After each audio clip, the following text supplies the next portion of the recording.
অঙ্গনওয়াড়ি ওয়ার্কারদেরকে বিভিন্ন কাজ করতে হয় এবং কি এই রিপোর্টটা এখনই দিতে হবে। তাদেরকে নাওয়া খাওয়া বাদ দিয়ে সেই কাজটা তৎক্ষণাৎ করতে হয়।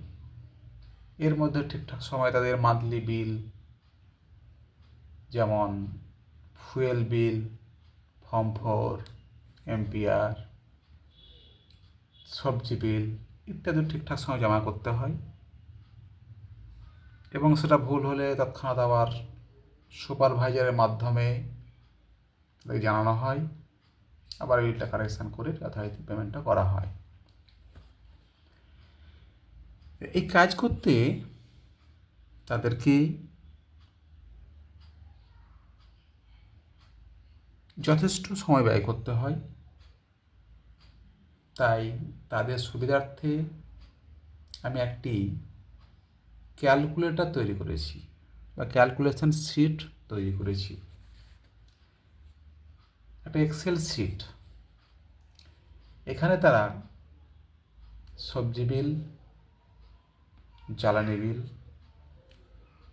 ফর্ম 4 ইত্যাদি অতি সহজেই করতে পারবেন।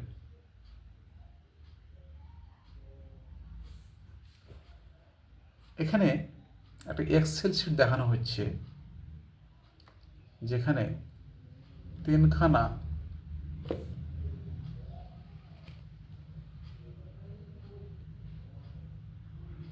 ওয়ার্কশিট আছে।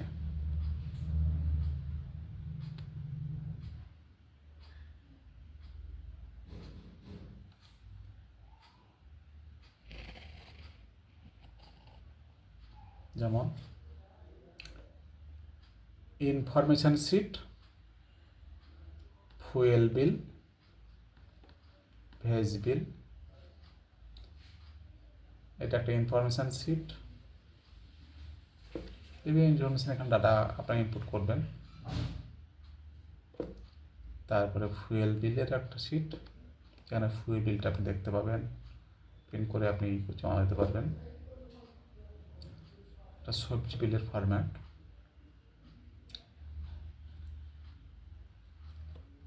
এই আর একটা কি আছে ফর্ম 4, এটা।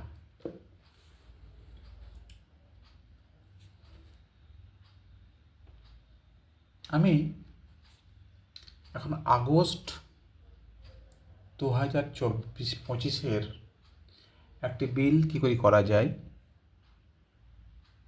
সেটা দেখাচ্ছি।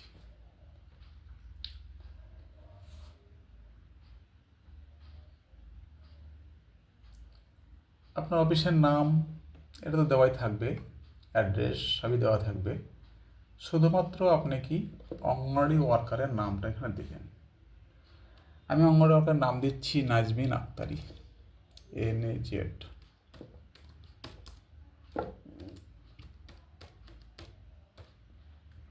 তার সেন্টারের নাম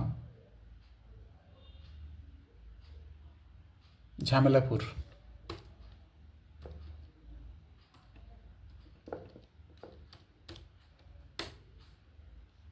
জিপি হলো চাতরা।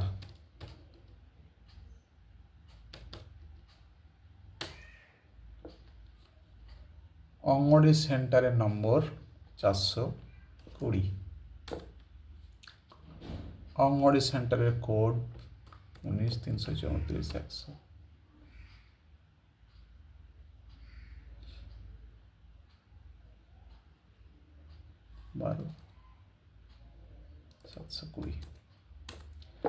রিপোর্টিং ডেট, এই রিপোর্টিং ডেটটা আপনাদের কি হবে, যে মাসে বিল করছেন ঠিক তার পরের মাসের যে কোনো একটা দিনে, বা এমনও হতে পারে লাস্ট দিনও হতে পারে।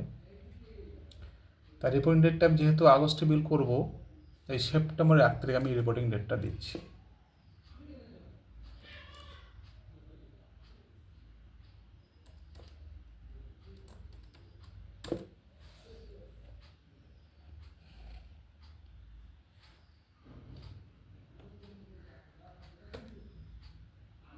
এই হলো আর এখানে কিছু নেই, আপনার ডেট অফ বার্থ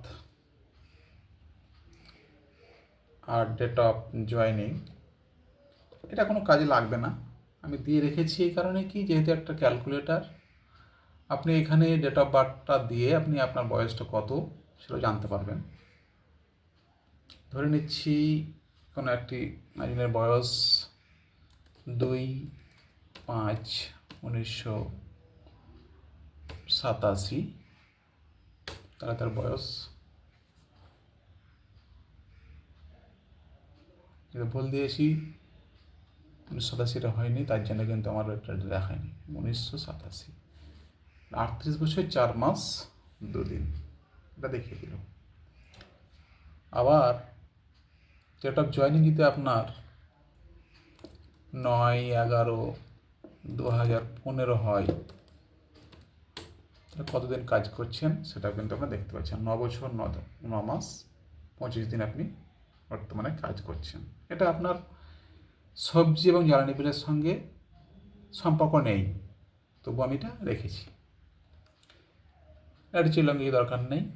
এবার কী করবো দেখুন, যখন আমার এই প্রেগনেন্ট ল্যাকটেটিং মায়েদের সংখ্যা, নর্মাল বাচ্চার সংখ্যা, এসএম বাচ্চার সংখ্যা যখন 0 দেখাচ্ছি আমি, যখন আমার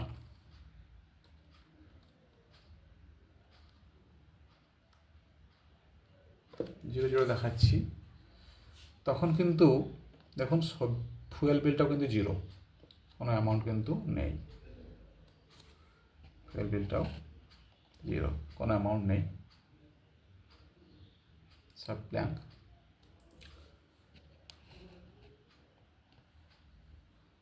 জিরো। আপনার ভেজ বিলটাও 0, এখানে কোনো অ্যামাউন্ট নেই, সব 0 হয়ে আছে, সব 0,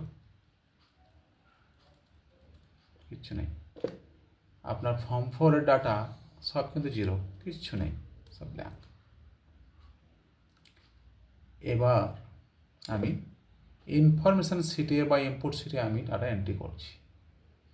এটা কি, আমি আগস্টে বিল করছি 1/8/2025, আমি কিন্তু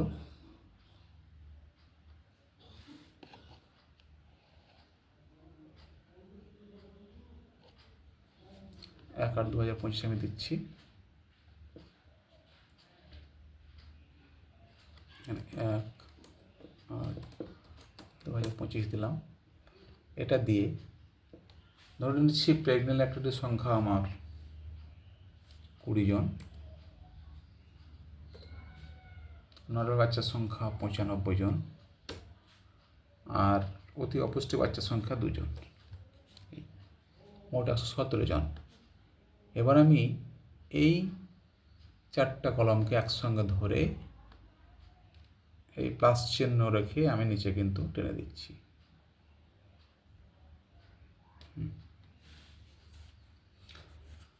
আমার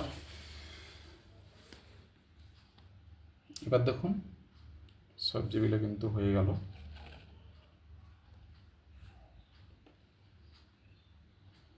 সবজি বিল হয়ে গেল, ফুয়েল বিল হয়ে গেল।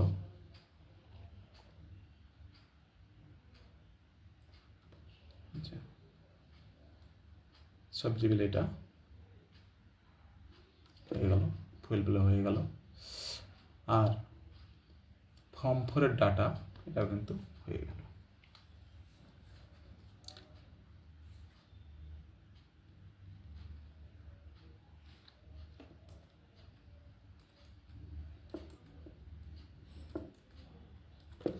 আচ্ছা, এবার আমি খাদ্য সামগ্রীর যে পার্টটা, ফর্ম 4টাকে আমি তৈরি করব। কীভাবে করবো দেখুন,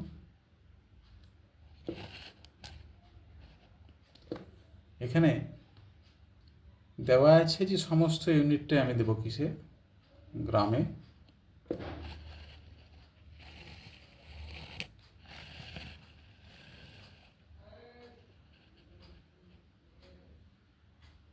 এটা আমি কিসে দেবো, সমস্ত দেবো গ্রাম বা মিলিলিটার এটা দেবো আমি। ধরে নিচ্ছি আমার এই মাসে বিল করার আগেই, অর্থাৎ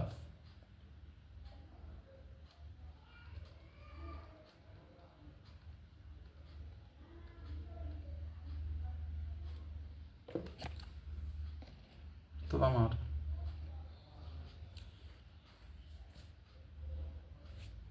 জুলাইয়ের বিলের শেষ ব্যালেন্সটা এখানে ছিল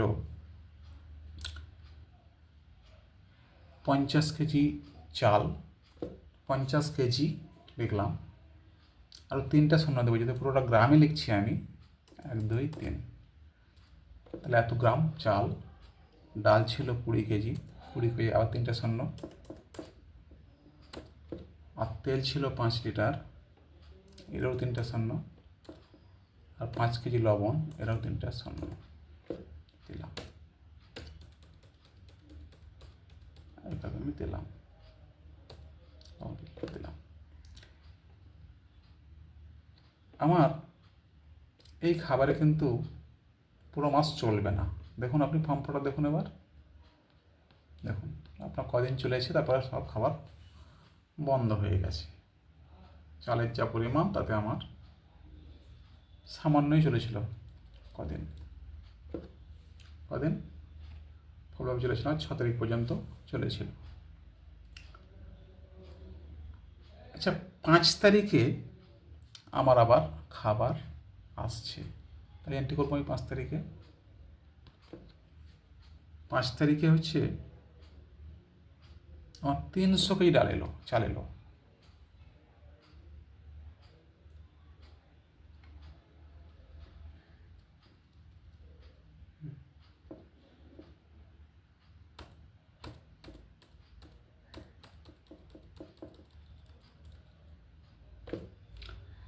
পাঁচ তারিখে 300 কেজি চাল এলো, আর 3টে শূন্য, আর ডাল এলো 60 কেজি,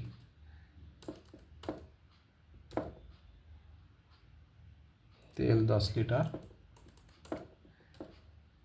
লবণও 10 লিটার। এই তো আমার ফর্ম 4টা কিন্তু হয়ে গেল। দেখুন আপনার দেখতে পাননি, পেয়েছি কি বলতে পারবো না, প্রত্যেক দিনই সেন্টার চলেছে। এটা কিন্তু হতে পারে না। প্রতিদিনই টাকা উঠেছে, প্রতিদিনই সেন্টার চলেছে, এটা হতে পারে না। তার জন্য আমরা কী করবো, এবার আবার ঠিক ইনফরমেশন সেটে যাব, গিয়ে আমাদের এখানে ছুটির দিনগুলোতে ক্যাপিটাল এইচ কথাটা আমি লিখবো। দেখুন সানডে লাল করা আছে, ওখানে আমি কিন্তু ক্যাপিটাল এইচ লিখবো।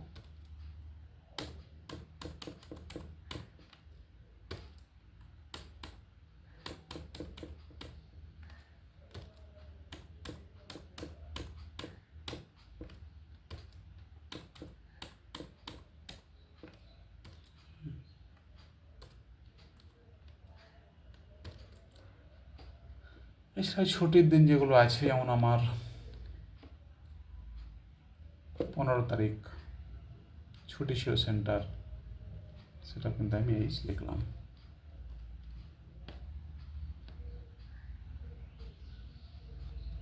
এইচ লিখলাম। এবার আপনারা একটা জিনিস দেখুন,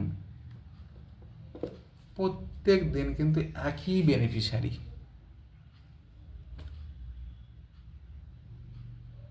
এটাকে আমি ঠিক করে দিচ্ছি যে 1 তারিখ 95 হলেও 2 তারিখ বা 4 তারিখে আমার সেই সংখ্যাটা হয়েছে 15 জন, এই সংখ্যাটা হয়েছে 96 জন। হতেই পারে, এটা হতে পারে। তাই আপনি এভাবে করবেন, আপনার সমস্ত কাজ কিন্তু হয়ে গেল। এই আপনার ফর্ম 4 ব্যালেন্স। আপনার এই মাসে খরচ হয়েছে 1 কুইন্টাল 98 কেজি 175 গ্রাম চাল খরচ হয়েছে। আর আপনার হাতে ব্যালেন্স আছে 1 কুইন্টাল 51 কেজি 825 গ্রাম। আপনার অনেক ব্যালেন্স আছে, পাশের সেন্টার চলছে না, এমত অবস্থায় আপনাকে কী ভাবতে হবে, পাশের সেন্টারে কিছু খাবার দিতে হবে। ধরে নিচ্ছি 14 তারিখে আমি পাশের সেন্টারকে 50 কেজি চাল দিলাম, তখন -50 1 2 3টে সেন্টার। এবার ফর্ম করে দেখুন 14 তারিখে এখানে কিন্তু 50 কেজি বিয়োগ হয়ে গেছে। আপনার 1 কুইন্টাল 51 কেজি ছিল, হয়ে গেল 1 কুইন্টাল 1 কেজি। এইভাবে আমি মুহূর্তের মধ্যে অতি অল্প সময়ে সবজি বিল তৈরি করতে পারবো। এটা প্রিন্ট করলে আপনার হয়ে যাবে। দেখুন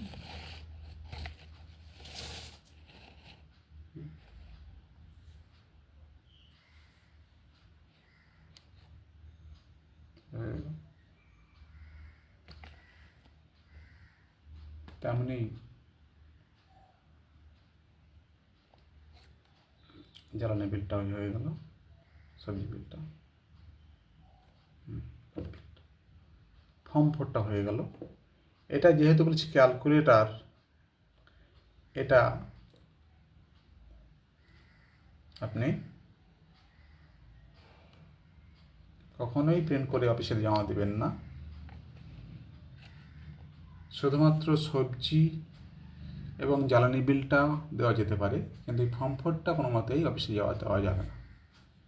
ফর্ম 4 নির্দিষ্ট ফর্ম আছে, সেই ফর্মে এটা তুলে দেওয়া রাখবেন। আর পিছন পেজে একটা আপনাদের বিক্রেতা স্বাক্ষর করতে হয়, সেই পিছন পেজটা কিন্তু এখান থেকে আপনি আপনার ভাউচার তৈরি করে বিলের সঙ্গে জমা দিতে পারেন। যাক, এটা যদি ভালো লাগে, সামান্য উপকার হয়, আমি কৃতজ্ঞতা পাবো।